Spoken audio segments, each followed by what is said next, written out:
Marcia met Howard Collins at church. Marcia was 35 years old. Howard was 41. Howard lived with his mother in a small house on the south side of the town. Marcia lived with her sister and father in an apartment 3 streets away.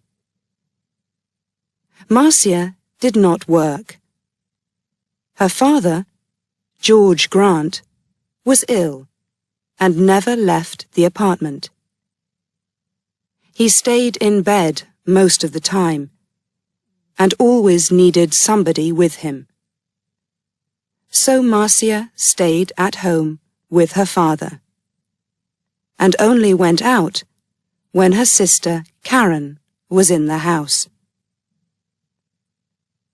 The 2 sisters were very different.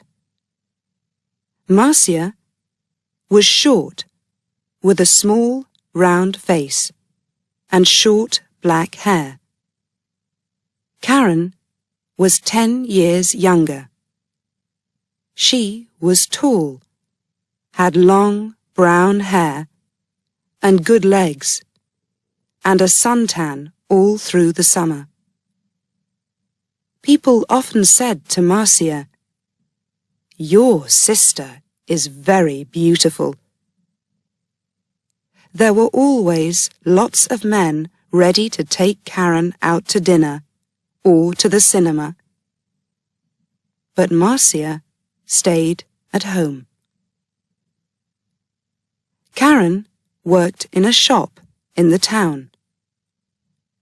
When she was at home, she liked to sit up on the roof garden of their apartment building. It was one Sunday in May when Marcia came home with Howard the first time.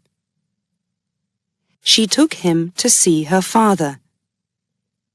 George Grant was in bed. He had grey hair and a grey face. Sometimes he read a book, but mostly he just sat in bed and watched television. "This is Howard, Father," Marcia said. "He works at the hospital, and we met at church. I told you about him last week. Do you remember?" "No," her father said, and he turned his face away, back to his television. He was not interested in new people or his daughter's friends. Just then, Karen came into the room.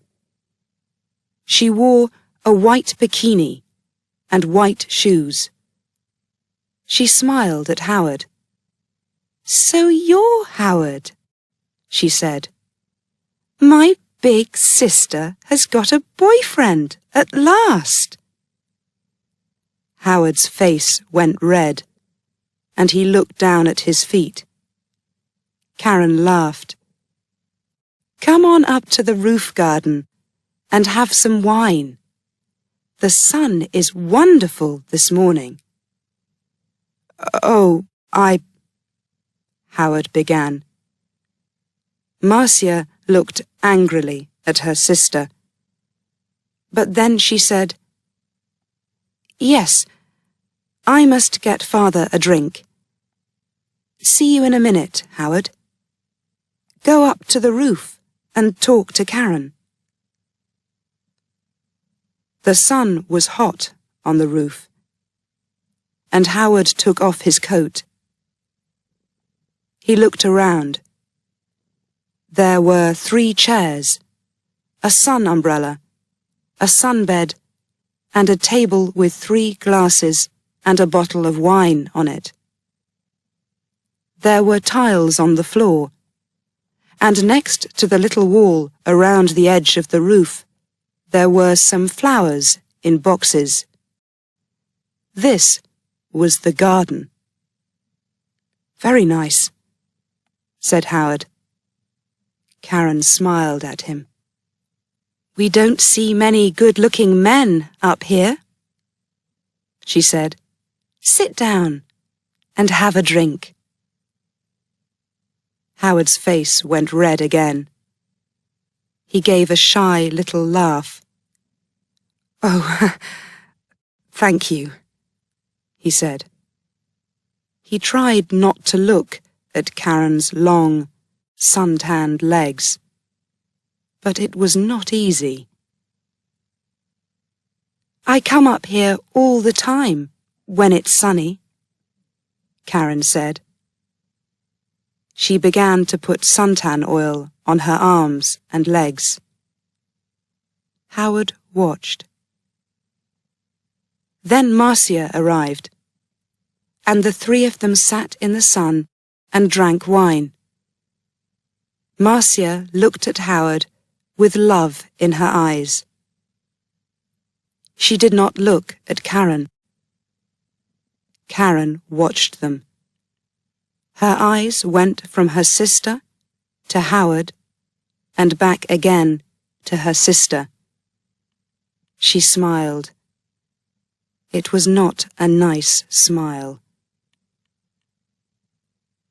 Every Sunday morning after that, Marcia brought Howard home for a glass of wine after church.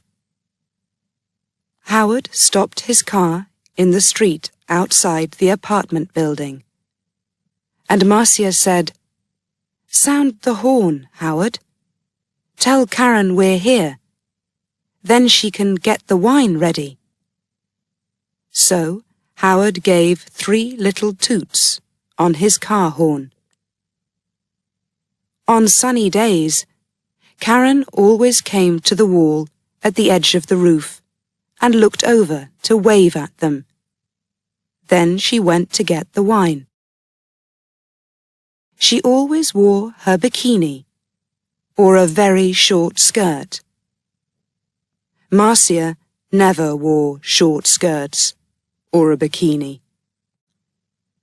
My legs are too fat for bikinis, she told Howard. Your legs are very nice, he said shyly. One day in June, Karen asked Howard, What time do you finish work, Howard? About 6 o'clock, he said.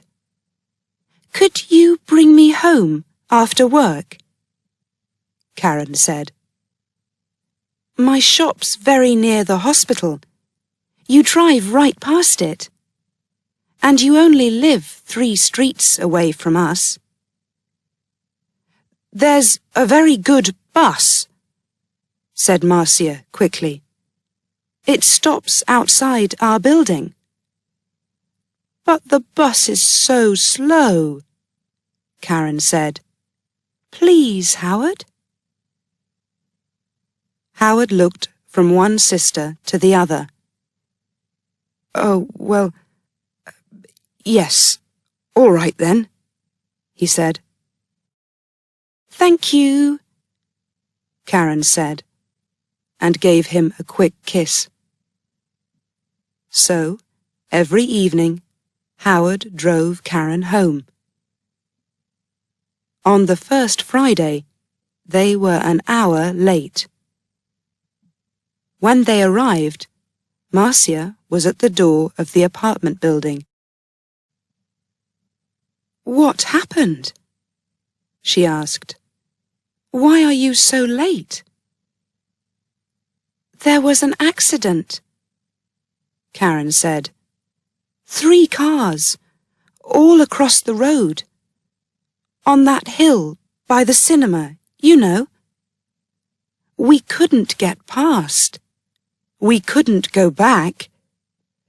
There were so many cars. Nobody could move. Howard said nothing. It was a long, hot summer that year. Marcia went to church every Sunday morning and Karen stayed at home with their father. When it was sunny, and it often was, Karen went up to her sunbed on the roof. When Marcia went up to the roof garden, she always sat under the umbrella. But Karen put on lots of suntan oil and sat in the sun in her bikini. "The hot sun's not good for your body," Marcia said. Karen laughed. "Howard likes my body." "No, he doesn't," Marcia said angrily. "Oh, he does," Karen said. "He's very shy with women, but he always looks at my body very carefully. He does it all the time. Perhaps he wants me to take off." "Stop it, Karen," Marcia said. "Don't say those things." Karen laughed. "What's the matter, big sister? Are you afraid I'm going to take him from you?" Marcia did not answer. The next Sunday, Howard phoned Marcia early in the morning. I don't feel very well," he said. "I'm not going to church today." "Oh, my love, I'm sorry," Marcia said.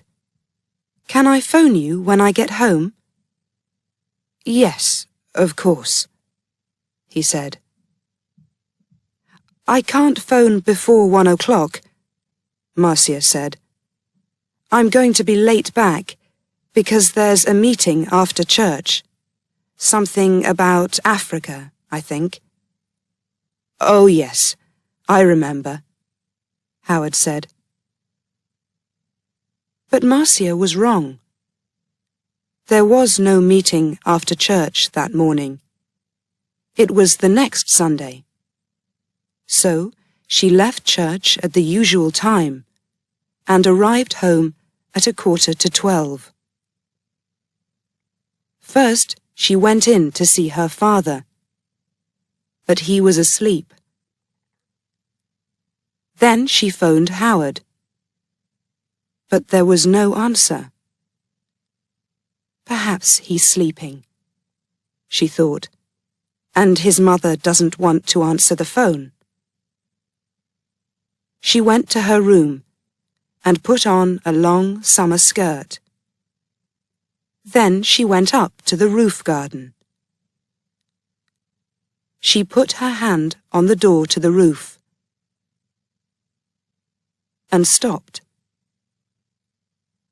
The door was half open, and she could hear voices. There was someone with Karen. A man. Howard. Howard? Marcia listened. "I feel bad about this," Howard said. "We must tell Marcia soon, Karen." "No," Karen said quickly. She gave a little laugh. "It's our secret, Howard.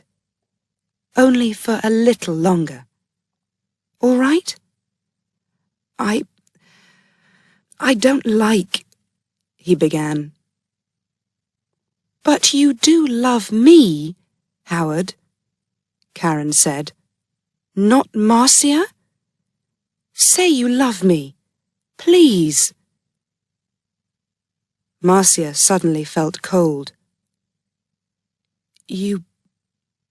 You know I do," Howard answered. "But—" Karen kissed him. "It's our little secret." "Oh, is your car outside, my love? We don't want Marcia to see it." "I didn't bring my car," Howard said. "I walked here." Good, Karen said. But it's getting late. You must go, before she comes home. They kissed again.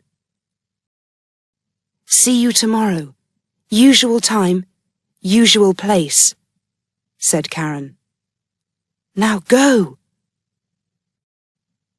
Marcia moved quickly and quietly away from the roof door and ran to her bedroom. She did not want Howard or Karen to see her. She heard their voices. Then the front door of the apartment opened and closed. Howard was gone. Marcia sat on her bed for an hour. Why, she thought. Why does she do it? I stay at home with an old man all the time. I can't go out to work. I can't make new friends. I can't meet new people. I go shopping once a week, and I go to church once a week. That's all. And then I met Howard. When he said, I love you, I was so happy. And now? Karen had everything. Good looks, a job, friends. She was young. She was beautiful. She could have any man. So why Howard? Why? It's not because she wants him, Marcia thought. It's because I love him. It's because she doesn't want me to be happy. But you do love me, Howard, not Marcia? You know I do. Was it true? Did Howard love Karen and not her? No. He saw only the beautiful, sun-tanned body. He didn't know her. She's not going to have him, Marcia thought. Every evening that week, Howard drove Karen home after work. And every evening, they got later and later. The next Sunday, Marcia didn't go to church. I've got a bad head, she told Karen. I just phoned Howard and told him. And he's coming here after church, as usual. I'm going back to sleep for an hour or two. And she went into her bedroom and shut the door. Later in the morning, when Karen was with their father, Marcia went up to the roof garden. Karen's bottle of suntan oil was on the table, and Marcia smiled. When Karen came up to the roof, Marcia was in her chair under the umbrella, with a book in her hand.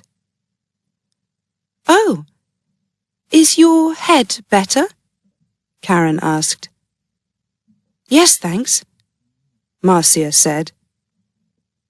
Karen wore her bikini, a new yellow one.